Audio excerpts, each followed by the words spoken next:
Bismillahirrahmanirrahim. Assalamualaikum warahmatullahi wabarakatuh. Alhamdulillahirabbil alamin.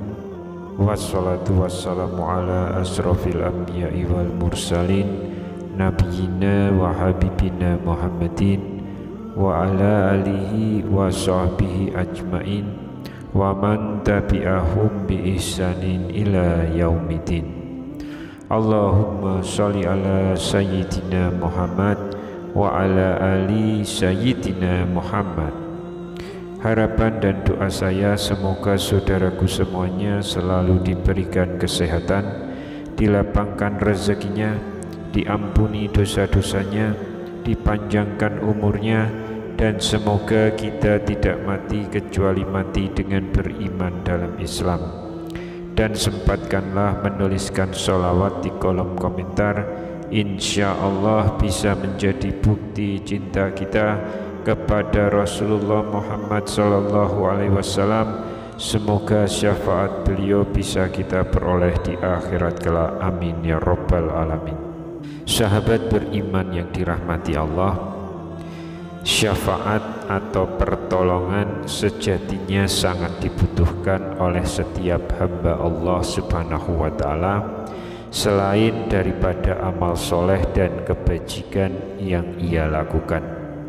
Bisa jadi amalan yang telah kita kumpulkan selama di dunia tidaklah cukup untuk membuat timbangan kelak di yaumil mizan menjadi lebih berat. Karena selain kebaikan yang kita lakukan, maka kita pun juga tidak luput dari dosa dan kejahatan yang pernah kita lakukan semasa hidup kita.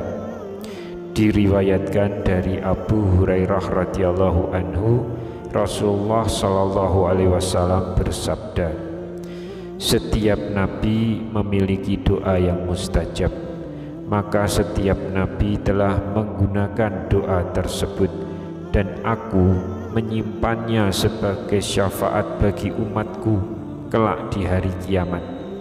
Maka syafaat tersebut insya Allah akan didapati oleh setiap orang dari umatku yang wafat dalam keadaan tidak menyekutukan Allah Subhanahu wa ta'ala dengan suatu apapun. Hadis riwayat Muslim.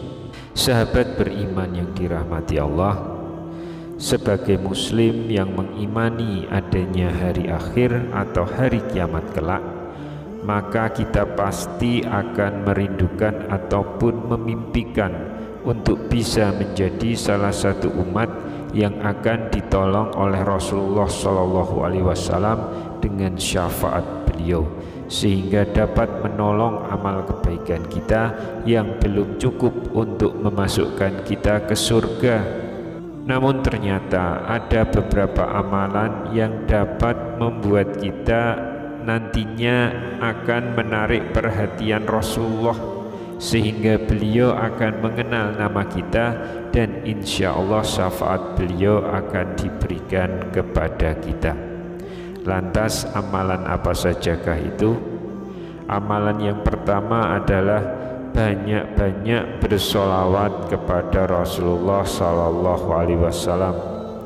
Solawat kepada Rasulullah merupakan amalan orang-orang soleh yang semestinya kita teladani. Dalam Al-Quran juga dijelaskan bahwa Allah dan malaikatnya juga bersolawat kepada Nabi. Mengenai solawat, maka banyak para ulama yang sudah menjelaskan tentang fadilah atau keutamaan bersolawat kepada Nabi Muhammad sallallahu alaihi wasallam. Dan salah satu dari ulama itu adalah Sayyid Bakri bin Sayyid Muhammad Syato Ad-Dimyati dalam kitabnya Kifayatul Adqiya wa Minhajul Asfiyah, yang artinya, wahai para sahabatku, perbanyaklah membaca sholawat untuk Nabi mulia ini. Niscaya sholawat itu menghapus dosa besar, menunjuki ke jalan lurus, melindungi orang yang membacanya dari siksa neraka jahim. Sahabat beriman, ketika kita sholat sebetulnya di dalamnya juga sudah terdapat sholawat, sehingga secara tidak langsung kita telah bersolawat kepada Nabi. Namun sebaiknya bacaan solawat juga kita amalkan saat di luar sholat. Dalam sebuah hadis riwayat dari Ibnu Mas'ud radhiyallahu anhu, Rasulullah bersabda bahwa syafaat dari Rasulullah dapat diperoleh oleh orang-orang yang lebih banyak bersolawatnya kepada beliau. Dalam sebuah hadis riwayat Al-Baihaqi dan Al-Khatib tentang amalan untuk menggapai syafaat, Nabi Shallallahu Alaihi Wasallam bersabda bahwa siapapun yang bersolawat kepada beliau di sisi kubur, maka beliau mendengarnya. Tapi apabila solawat dilakukan dari jauh, solawat tersebut akan diterima oleh malaikat dan akan disampaikannya kepada Nabi, dan ia dicukupi urusan keduniaan dan keakhiratan, dan Nabi akan menyaksikan dan membelanya.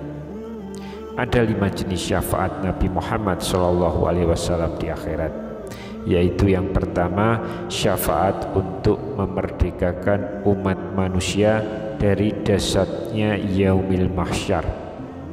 Lalu yang kedua, syafaat untuk membantu suatu kaum masuk ke dalam surga tanpa perhitungan dan hisab apapun.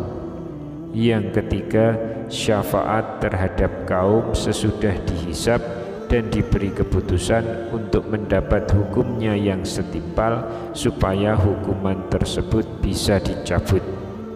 Yang keempat, syafaat untuk menaikkan ke tingkat surga yang lebih tinggi.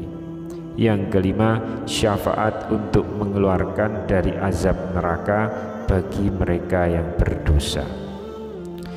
Bacaan sholawat itu banyak, diantaranya ada sholawat nariyah, sholawat munjiat, sholawat Ibrahim, dan masih banyak lagi. Bacaan sholawat yang ringkas dan mudah diamalkan yaitu sholawat Jibril yang berbunyi Sallallahu ala Muhammad, yang artinya semoga Allah memberikan rahmatnya kepada Nabi Muhammad. Kemudian amalan yang kedua untuk mengetuk syafaat dari Rasulullah Sallallahu Alaihi Wasallam adalah menjauhi dusta dan pertengkaran serta memperbaiki akhlak dengan akhlak yang mulia. Abu Dawud meriwayatkan Rasulullah Shallallahu Alaihi Wasallam bersabda bahwa beliau adalah penjamin akan seseorang bisa mendapatkan sebuah rumah di halaman surga, yaitu bagi orang yang meninggalkan perbuatan berbantah-bantahan meskipun dianggap benar perbantahan tersebut, dan sebuah rumah di pertengahan surga untuk orang yang berhasil menjauhi dusta sekalipun meski bertujuan sebagai candaan, serta sebuah rumah di puncak surga bagi orang yang senantiasa berbudi mulia dan memperbaiki akhlaknya. Allah Subhanahu wa Ta'ala dan Rasul-Nya membenci orang-orang yang suka bertengkar meskipun perkara tersebut dianggap benar, karena orang semacam itu malah merusak hubungan baik di sebuah masyarakat. Syafaat dari Rasulullah Sallallahu Alaihi Wasallam tidak akan didapatkan oleh orang yang tidak berakhlak, suka berdusta dan suka bergaduh. Islam melarang kita untuk berdusta karena hal tersebut membawa kepada fitnah, karena pada akhirnya mengakibatkan permusuhan dan ketidakharmonisan dalam suatu tatanan masyarakat. Meninggalkan segala perkara yang dilarang agama adalah bagian dari memperbaiki akhlak.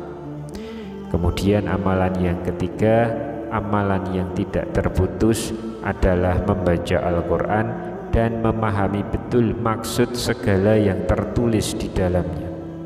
Seperti terdapat di dalam hadis riwayat Muslim, Rasulullah Shallallahu Alaihi Wasallam bersabda bahwa Al-Quran harus selalu dibaca karena ia akan datang di hari akhirat nanti sebagai pemberi pertolongan kepada tuannya. Al-Quran disebut sebagai kalam Allah dan perlembagaan syariatnya yang bersifat abadi, Dan bukan tanpa alasan kitab ini diturunkan oleh Allah Subhanahu wa taala kepada manusia karena dapat memandu umatnya dalam mencapai kebahagiaan dunia akhirat ketika mengarungi kehidupan. Pembacaan yang tidak sekedar membaca tapi juga memahami adalah yang paling baik dan bahkan nikmatnya yang sebenarnya bisa dirasakan oleh umat Islam. Sahabat beriman yang dirahmati Allah, syafaat di hari akhirat adalah salah satu keyakinan yang harus diimani oleh setiap mukmin.